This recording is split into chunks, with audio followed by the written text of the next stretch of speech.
Paul, yeah. And it's about 2:36. Now, just reading this, petitioner may request modification of visitation if respondent fails to comply with treatment or counseling as ordered by the court. Yeah.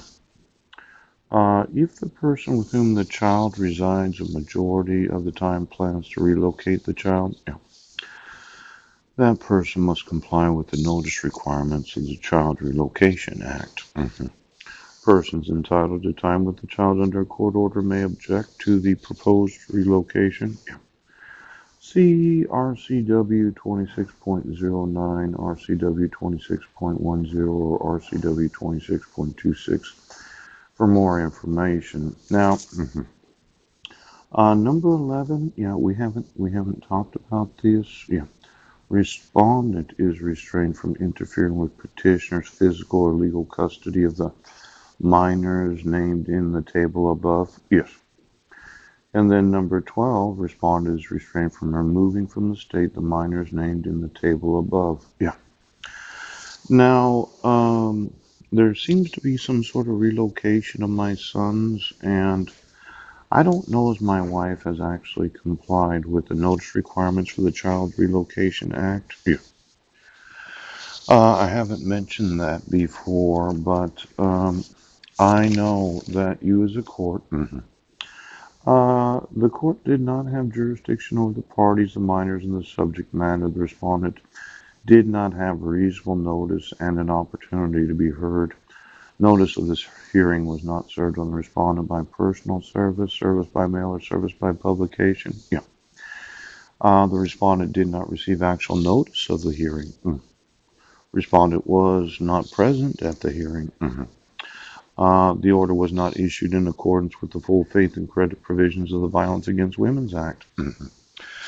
Now, there's the possibility that my wife didn't feel any sort of compulsion to have to comply with the Child Relocation Act. Yes. But I have some concerns about this petition for dissolution of marriage. Yes. She motioned for default dissolution of marriage when I had responded within the 90 days.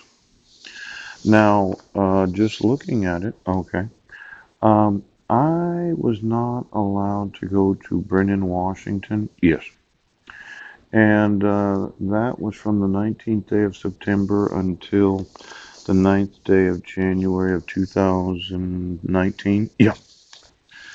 And I was arrested for the allegation of going there. Yeah. And bail was set at $500,100. Right. But there was no actual law enforcement involvement.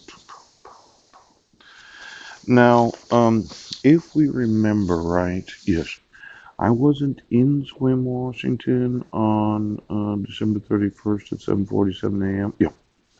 December 31st at 4:48 p.m. Yeah. But supposedly Heidi lived in Clallam County. Now, I don't know if the Child Relocation Act requires the person to have to inform the court when they're changing counties. Yes. Or maybe it's just changing states. Now, just looking at it, there is a good probability that she didn't feel an obligation to comply with any of the RCWs. See, when a court issues a court order where there is no signature of the protected person, right? And this signature, yes, is not the same as that signature. Oh. And there is no signature of the petitioner. Yeah. And quite possibly this signature is not the same as that signature. Yes. This number 11, where I'm restrained with from interfering, I would say it's fraud. The physical or legal custody of my 5 sons. Yeah. Now, I know there's a big question. Amendment number 1. We'll just keep working through this all afternoon. Now, Amendment number 1 of the Bill of Rights Just reading it. Okay. This prohibition of interfering in a person's religious rights, prohibiting the free exercise thereof. Yeah. Now, this abridging the freedom of speech, yes, or of the press. Now, I thought that this Peninsula Daily News, yes.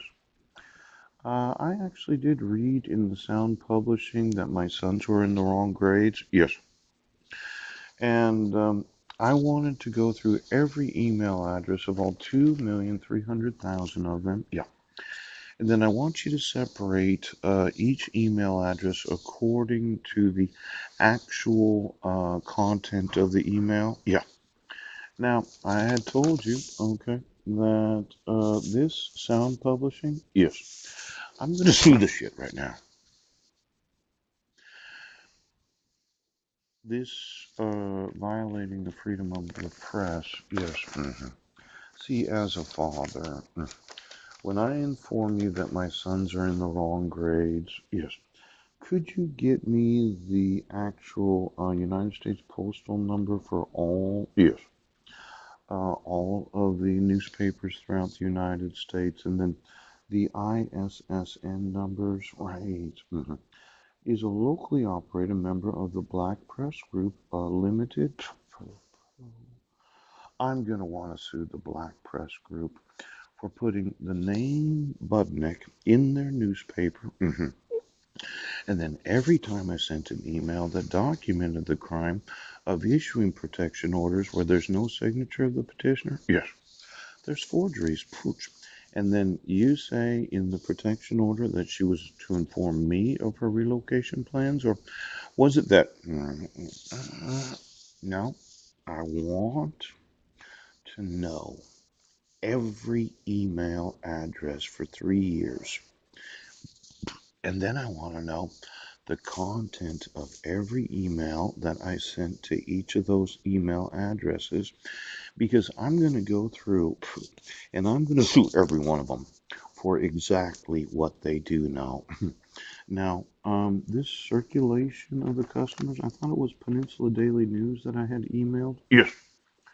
PeninsulaDailyNews.com. I thought that was the email address that I had used.